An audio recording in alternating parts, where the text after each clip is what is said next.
Nama saya Dian Putri dengan NIM 19318-130. Prodi Perbankan Syariah, mahasiswa IAIN Samarinda. Di sini saya ingin mempresentasikan makalah sejarah peradaban Islam yang bertema penjajahan Barat atas dunia Islam dan perjuangan kemerdekaan negara-negara Islam.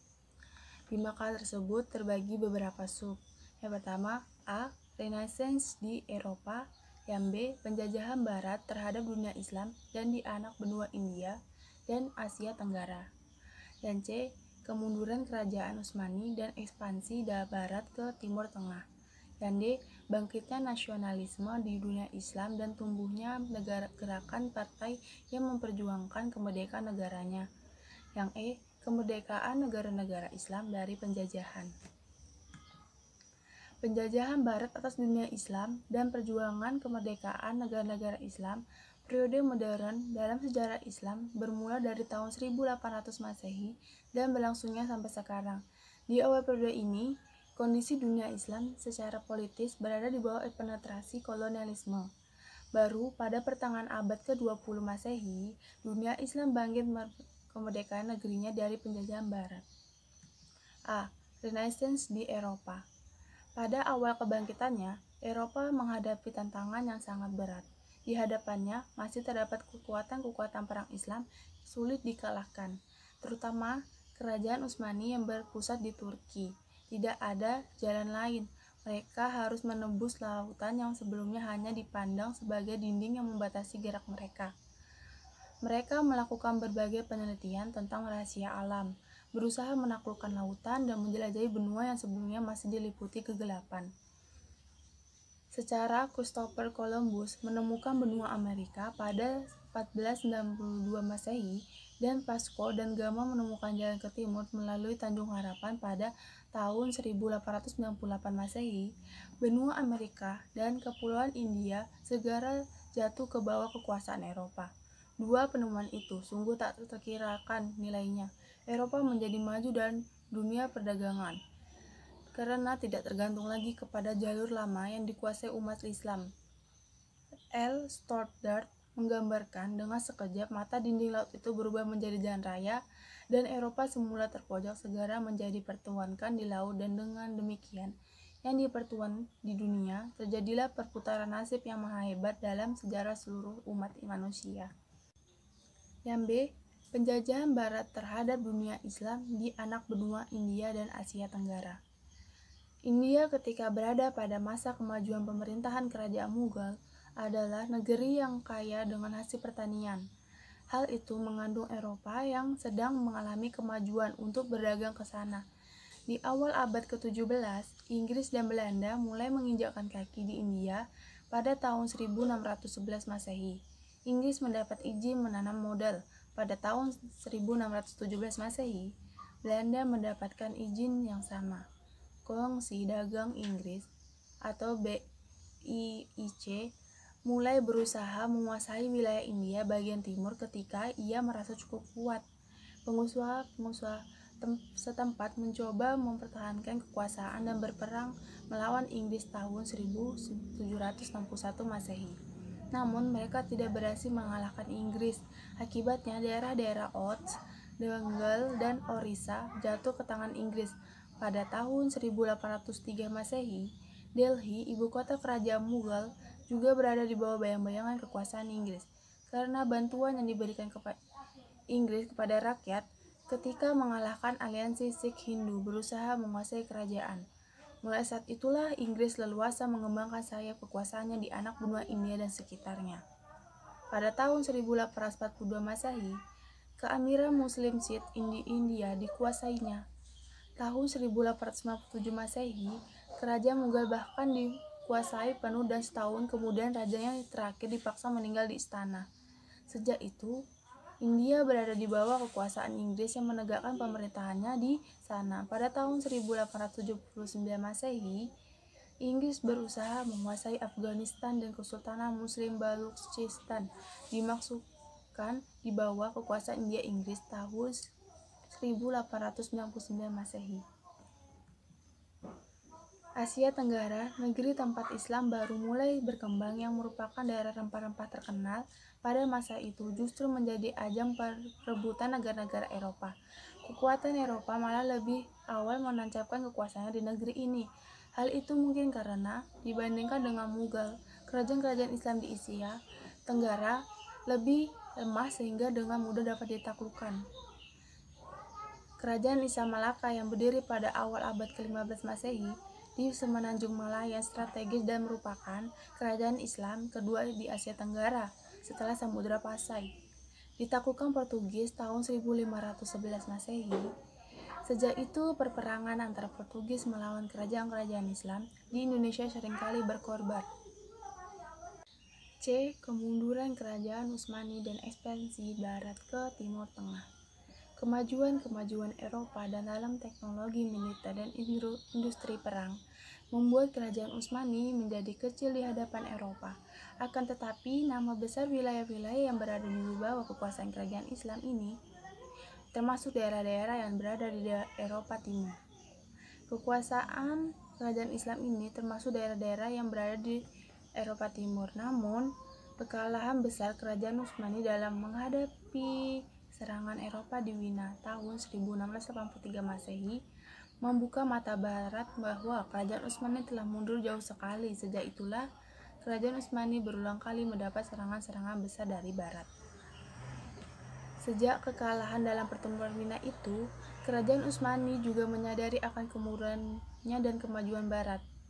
Usaha-usaha pembaruan mulai dilaksanakan dengan mengirim duta-duta ke negara-negara Eropa, terutama Prancis, untuk mempelajari suasana kemajuan di sana dari dekat. Selebih Mehmud diutus ke Paris tahun 1720 Masehi dan diinstruksikan untuk mengunjungi pabrik-pabrik, benteng-benteng pertahanan, dan institusi lainnya. Kemudian mereka memberi laporan tentang kemajuan teknik, organisasi angkatan perang modern, dan kemajuan lembaga-lembaga sosial lainnya. Laporan-laporan itu mendorong Sultan Ahmad III pada tahun 1703 sampai 1730 Masehi untuk memulai pembaruan di kerajaannya. Meski demikian, usaha-usaha pembaruan itu bukan saja gagal menahan kemunduran kerajaan Turki Utsmani yang terus mengalami kemerosotan, tetapi juga tidak membawa hasil yang diharapkan. Penyebab kegagalan itu terutama adalah kelemahan Raja-Raja Utsmani karena wewenangnya sudah jauh menurun. Di samping itu, keuangan negara yang terus mengalami kebangkrutan sehingga tidak mampu menunjang usaha pembaruan. Faktor terpenting lainnya yang membawa kegagalan itu adalah karena ulama dan tentara Yanisari yang sejak abad ke-17 Masehi menguasai suasana politik kerajaan Utsmani serta menolak usaha pembaruan itu. Dengan demikian, kerajaan Utsmani terus saja mendekati jurang kehancurannya, sementara Barat yang menjadi ancaman baginya semakin besar. Usaha pembaruan Turki Utsmani baru mengalami kemajuan setelah penghalang pembaruan utama, yaitu tentara Yanisari. Usaha pembaruan Turki Utsmani baru mengalami kemajuan setelah penghalang pembaruan utama, yaitu tentara Yenisari, dibubarkan oleh Sultan Mahmud II pada tahun 1807 sampai dengan 1839 Masehi. Pada tahun 1826 Masehi, struktur kekuasaan kerajaan dirombak, lembaga-lembaga pendidikan modern didirikan, buku-buku Barat diterjemahkan ke dalam bahasa Turki, siswa-siswa berbakat dikirim ke Eropa untuk belajar, dan yang terpenting sekali adalah sekolah-sekolah yang berhubungan dengan kemiliteran didirikan. Bidang militer inilah yang utama dan pertama mendapat perhatian. Meski banyak mendatangkan kemajuan, hasil gerakan pembaruan tetap tidak berhasil menghentikan gerak maju Barat ke dunia Islam di abad ke-19 Masehi. Selama abad ke-18 Masehi, Barat menyerang ujung garis medan pertempuran Islam di Eropa Timur. Wilayah kekuasaan kerajaan Utsmani. Akhir dari serangan-serangan itu adalah ditandatanganinya Perjanjian Stefano pada bulan Maret tahun 1878 Masehi dan Perjanjian Berlin pada bulan Juni sampai Juli pada tahun 1878 Masehi di antara kerajaan Utsmani dengan Rusia. Dengan demikian berakhirlah kekuasaan Turki di Eropa. Sementara kebanyakan daerah penduduk mayoritas muslim di Timur Tengah pada abad berikutnya mulai diduduki bangsa Eropa. Faktor utama yang menarik kehadiran kekuatan Eropa ke negeri-negeri Muslim adalah ekonomi dan politik. Faktor yang menarik kehadiran kekuatan Eropa ke negeri-negeri Muslim adalah ekonomi dan politiknya. Kemajuan Eropa dalam bidang industri menyebabkan membutuhkan bahan-bahan baku di samping rempah-rempah. Mereka juga membutuhkan negeri-negeri tempat mereka dapat memasarkan hasil industri mereka itu. Untuk menunjang perekonomian tersebut, kekuatan politik diperlukan sekali. Akan tetapi, persoalan agama seringkali terlibat dalam proses politik penjajahan Barat atas negeri-negeri Islam ini. Trauma Perang Salib agaknya masih membekas pada sebagian orang Barat, terutama Portugis dan Spanyol. Karena dua negara ini untuk jangka waktu berabad-abad berada di bawah kekuasaan Islam. Bangkitnya nasionalisme di dunia Islam dan tumbuhnya gerakan partai yang memperjuangkan kemerdekaan negaranya. Sebagaimana telah disebutkan, benturan-benturan antara Islam dan kekuatan Eropa telah menyadarkan umat Islam bahwa memang mereka jauh tertinggal dari Eropa. Yang pertama merasakan hal itu diantaranya Turki Utsmani, karena kerajaan ini yang pertama dan utama menghadapi kekuatan Eropa. Kesadaran itu memaksa penguasa dan pejuang-pejuang Turki untuk banyak belajar dari Eropa. Usaha yang memulihkan kembali kekuatan Islam pada umumnya, yang dikenal dengan gerakan pembaruan, didorong oleh dua faktor yang saling mendukung. Pemurnian ajaran Islam dari unsur-unsur asing yang dipandang sebagai penyebab kemunduran Islam itu, dan menimba gagasan-gagasan pembaruan dalam ilmu pengetahuan dari Barat. Yang pertama seperti gerakan Wahhabiyah yang dipelopori oleh Muhammad ibn Abd al-Wahhab pada tahun 1703 sampai 1787 Masehi. Di Arabia, gerakan pembaruan itu dengan segera juga memasuki dunia politik. Karena Islam memang tidak bisa dipisahkan dengan politik, gagasan politik yang pertama kali muncul adalah gagasan pan-Islamisme atau Persatuan Islam Sedunia yang mula-mula didengungkan oleh gerakan Wahhabiyah dan Sanusiyah. Namun, gagasan ini baru diusuarakan dengan lantang oleh tokoh pemikir Islam terkenal, yaitu Jamaluddin al-Afghani pada tahun 1839 sampai dengan 1897 Masehi. Menurut L. Stoddard, Al-Afghanilah orang yang pertama menyadari sepenuhnya akan dominasi Barat dan bahayanya. Oleh karena itu, dia mengabadikan dirinya untuk memperingatkan dunia Islam akan hal itu dan melakukan usaha-usaha yang teliti untuk pertahanan. Islam, menurutnya, harus meninggalkan perselisihan dan berjuang di bawah panji bersama. Akan tetapi, ia juga berusaha membangkitkan semangat lokal dan nasional negeri-negeri Islam. Karena itu Al-Ghazali dikenal sebagai bapak nasionalisme dalam Islam.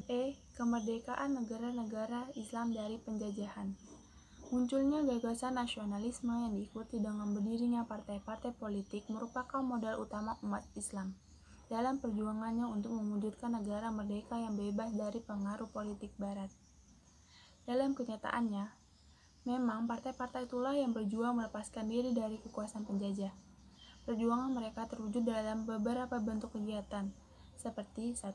Gerakan politik baik dalam bentuk diplomasi maupun perjuangan bersenjata, dan yang kedua, pendidikan serta propaganda dalam rangka mempersiapkan masyarakat menyambut dan mengisi kemerdekaan. Negara berpenduduk mayoritas Muslim yang pertama berhasil memproklamasikan kemerdekaannya adalah Indonesia. Indonesia merdeka dari pendudukan Jepang setelah Jepang dikalahkan oleh tentara Sekutu.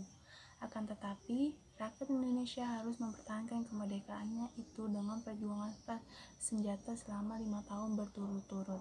Karena Belanda yang didukung oleh tentara Sekutu berusaha menguasai kembali kepulauan ini, negara Islam kedua yang merdeka dari penjajahan adalah Pakistan, yaitu pada tanggal 15 Agustus 1947 ketika Inggris menyerahkan kedaulatannya di India kepada dua dewan konstitusi, satu untuk India dan satu untuk Pakistan. Waktu itu terdiri dari Pakistan dan Bangladesh sekarang. Presiden pertama adalah Ali Jinnah. Sekian presentasi dari saya, kurang lebihnya mohon maaf apabila terjadi kesalahan pengucapan kata dan kalimatnya. Dan saya akhiri, Assalamualaikum warahmatullahi wabarakatuh.